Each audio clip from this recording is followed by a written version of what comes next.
Welcome back dear student, स्वागत है आपका ई लेक्चर सीरीज। आज जो हम टॉपिक ले रहे हैं वो है अपना की factor profitability of A product. होता क्या है, जब हम ब्रीक की एनालिसिस के अंदर एडजस्टमेंट की बात करते हैं तो ब्रीक की एनालिसिस में एडजस्टमेंट जो मेन आते हैं वो क्या आता है, सबसे पहले आता है कि आपसे पूछा जाता है कि की फैक्टर क्या होता है। की फैक्टर का मतलब ये होता है कि जो चीज़ लिमिटेड में हो, जो चीज़ जिसकी क्वांटिटी या सप्लाई कम हो, उसको की फैक्टर मानते हैं। जैसे छोटा सा एग्जांपल हम दें कि लॉकडाउन के टाइम में आप ये देखें कि जो मैंस के लेबर आवर्स जो थे, ठीक है ना, जो अपने लेबर्स थे, मैन वुमन जो भी हैं, लेबर आवर्स कम हुए नहीं हुए, लेबर की जो है आप ये देखें सप्लाई कम हुई नहीं हुई, तो आप कहेंगे यस सर। तो यहाँ पे आपको ध्यान रखना है, सपोज मान लीजिए हम प्रॉफिटेबिलिटी निकाल रहे हैं, तो प्रॉफिटेबिलिटी हम कैसे निकालते हैं, हम निकालते हैं कॉन्ट्रीब्यूशन पर यूनिट से।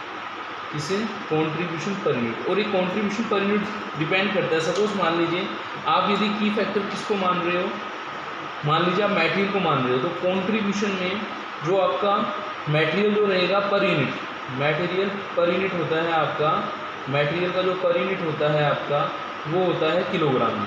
तो पर किलोग्राम हम ये देखेंगे कि हमारा जो कंट्रीब्यूशन है कितना आ रहा है। ऐसे यदि हम बात करें, यदि लेबर की केस है तो कंट्रीब्यूशन में हम डिवाइड करेंगे लेबर आर जो है, लेबर आर की बात करेंगे कि लेबर जो है आपकी लेबर आर में कितने, लेबर यूनिट्स में कितनी, लेबर आर्स में कितनी। इससे होगा कि अपने पास पर यूनिट जो है आपका कंट्रीब्यूशन आ जाएगा, और हम उस प्रोडक्ट को लेंगे, the product which gives highest contribution, की जिसमें कंट्रीब्यूशन ज़्यादा होगा उस प्रोडक्ट को हम लेंगे। Product should be preferred. यदि हम देखें कि एक क्वेश्चन की हेल्प से भी हम देखें, तो एक क्वेश्चन है अपने पास, आप देखें तो यहाँ पे आपको क्या दिया है, तो सेलिंग प्राइस दिया है ₹100 प्रोडक्ट ए का, और प्रोडक्ट बी का 200। मटेरियल कॉस्ट दिया है, तो मटेरियल कॉस्ट में आपको समझना होगा कि जो मटेरियल कॉस्ट जो निकलती है, मटेरियल की कॉस्ट कैसे निकलती है, quantity into price, quantity into price करके मटेरियल की कॉस्ट निकलती है। तो यहाँ पे जो क्वांटिटी इंटू प्राइस की बात करें तो यहाँ पे क्वांटिटी आपको दी है material cost ₹10 per hour, rate दिया है, क्वांटिटी नहीं दी है। तो क्वांटिटी आप कैलकुलेट कैसे करोगे, आप ये देखें कि जो 20 आया है क्वांटिटी इंटू रेट करके आया है, क्वांटिटी इंटू रेट का मतलब समझ गया कि ये जो 20 आया है, यदि हम देखें तो क्वांटिटी सपोज मान लीजिए यहाँ पे क्वांटिटी कितनी होती है आपकी, मान लीजिए 2 किलो होती है, और रेट आपको दे रखे हैं ₹10, तो ये 20 इस तरीके से है, मतलब 20 में हमने 10 का डिवाइड किया तो ₹2 आपका आया है, ये क्वांटिटी आएगी। ऐसे यहाँ पे आप देखें तो यहाँ पे यदि हम 10 का डिवाइड करें तो यहाँ पे कितना आएगा, आप कहेंगे ₹5 आएगा, 5 आएगा। 10 का डिवाइड करें तो 5 किलोग्राम आएगा, यहाँ पे 2 किलोग्राम आएगा। तो यहाँ पे यदि आप रॉ मटेरियल की बात करेंगे तो प्रोडक्ट ए के केस में ये 2 किलो होगा, और प्रोडक्ट बी के केस में जो है ये आपका 5 किलो होगा, 5 किलोग्राम होगा। प्रोडक्ट ए के केस में 2 किलो और प्रोडक्ट बी के केस में जो है 5 किलो। यहाँ पे हम एक चीज़ और देखें, हमें दूसरा क्या दिया है, वेजेस। वेजेस का फॉर्मूला क्या होता है आपको याद हो, वेजेस का फॉर्मूला होता है आपका R into rate per hour, R into rate per hour. यदि हम देखें तो रेट आपको दे रखा है @ कितना, ₹3 दे रखा है, @3 दे रखा है। इसका मतलब है यहाँ पे लेबर आर कितने लगे होंगे, यदि लेबर आर की बात करें तो 3 का 30 में डिवाइड करें तो 10 आर लगे, तो 10 आवर्स यहाँ आ जाएंगे ए के केस में, और यहाँ 20 आवर्स आ जाएंगे। तो यहाँ पे आप ये देखें की फैक्टर क्या रहा, यदि कहता है raw material is short in A supply, तो यहाँ पे की फैक्टर आपका रॉ मटेरियल हुआ। If labour cost is the limited, तो की फैक्टर क्या रहा, लेबर आर रहा। तो मटेरियल भी हो सकता है की फैक्टर लेबर आर भी हो सकता है। मटेरियल का आप इस तरीके से समझ सकते हैं, जैसे कि मैंने एग्जाम्पल लिया, जैसे हम मिठाई बनाते हैं, जैसे शादी का फंक्शन होता है, मिठाई होता है, तो हम मिठाई के लिए मावा खुद थोड़ी बनाते थे, वो हम कितना बड़ा फंक्शन करते हैं फिर भी हम मावा बाहर से लेके आते हैं, क्योंकि उस चीज़ को बनाना हमें महंगा पड़ता है, बाहर से लेना वो कॉस्ट फैक्टर होता है, कम पड़ता है हमें, इसलिए उसको बाहर से लेके आते हैं। तो आप ये देखें रॉ मटेरियल भी की फैक्टर हो सकते हैं। अब हम बात करेंगे, कभी कभी आपको क्वेश्चन में यूँ कहता है कि आपको बताना है, डिसीजन मेकिंग करनी है, फिक्स कॉस्ट भी आपको दे रखे हैं, वेरिएबल ओवरहेड भी दे रखे हैं, ठीक है ना। इस क्वेश्चन को यदि हम देखें तो सेलिंग प्राइस हो गया, मटेरियल हो गया, वेजेस हो गया, वेरिएबल ओवरहेड हो गई। तो मटेरियल, वेजेस और वेरिएबल ओवरहेड वेरिएबल कॉस्ट का पार्ट है तीनों, क्योंकि पर यूनिट क्या होते हैं, चेंज हो रहे हैं, पर यूनिट चेंज हो रहे हैं। यहाँ पे फिक्स कॉस्ट होगी। State which product is better, अब आपसे पूछ रहा है कि प्रोडक्ट के बेटर के बारे में पूछ रहा है। प्रोडक्ट के बेटर के बारे में आपको बेसिस दिए, पहला क्या है, यदि हम सेल्स यूनिट को बेस माने, सेल्स यूनिट का मतलब समझ रहे हैं, सेल्स यूनिट का हमेशा ध्यान रखिएगा, हम इसके लिए कॉन्ट्रीब्यूशन पर यूनिट निकालते हैं।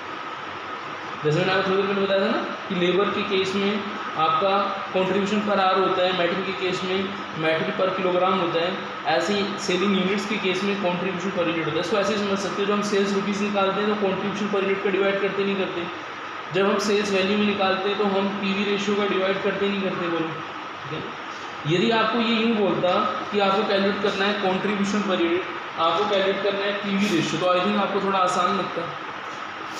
लेकिन ये जो क्वेश्चन है आपका, ये की फैक्टर क्या है, तो की फैक्टर में इस तरीके से डायरेक्ट नहीं बोलता, आपको डिसीजन मेकिंग करनी होती है। जैसे मैं आपको समझा रहा हूँ अभी, आपको इतना तो समझ आया होगा कि ये अपना ए हो गया सेल्स, है ना, एक तरीके से ये सभी जो होंगे वेरिएबल कॉस्ट का पार्ट होंगे बी।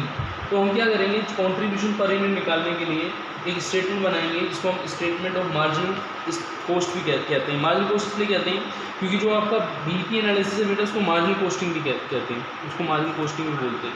तो प्रोडक्ट ए की बात करें, प्रोडक्ट बी की बात करें, तो यहाँ पे आप ये देखें सेल्स जो है आपका 100 है, यहाँ 200 है। मार्जिनल वेरिएबल कॉस्ट की बात करें, यहाँ मटेरियल वेजेस और वेरिएबल ओवरहेड 20, 30 और 10, ठीक है ना। और यहाँ पे 50, 60 और 20, तो यह आपका 20, 30 और 10, 60 आया था, 50, 60 और 20, 130 आया। तो हम सेल्स में से वेरिएबल कॉस्ट लेस करेंगे, 100 में से 60 तो 40 कंट्रीब्यूशन पर यूनिट आया, 200 में से 130 लेस करेंगे तो 70 कंट्रीब्यूशन पर यूनिट आया।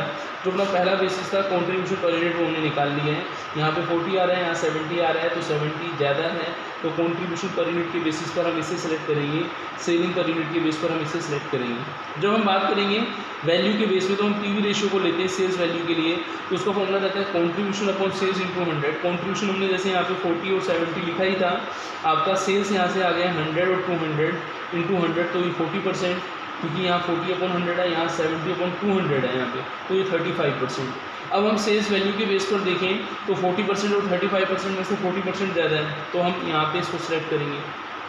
फिर हम देखते हैं प्रॉफिटेबिलिटी व्हेन की फैक्टर इज मटेरियल। तो मैंने आपको थोड़ी पहले बोला था मटेरियल किलोग्राम में होता है, तो हमें कंट्रीब्यूशन जो 40 और 70 आया है उसमें किलोग्राम जो मटेरियल यूज़ हुआ है उसका डिवाइड करना है। यहाँ पे 2 किलोग्राम यूज़ हुआ था, 40 में 2 का डिवाइड करेंगे 20 पर किलोग्राम आएगा कंट्रीब्यूशन। यहाँ पे 5 किलोग्राम यूज़ हुआ था, तो यहाँ पे आप कंट्रीब्यूशन 70 में 5 का डिवाइड करेंगे 14 पर किलोग्राम आएगा आपका। तो 20 और 14 में से 20 ज़्यादा है, तो मटेरियल के बेस पर किलोग्राम के बेसिस पर हम प्रोडक्ट ए को बनाएंगे, इसमें कंट्रीब्यूशन ज़्यादा है, इसमें कम है।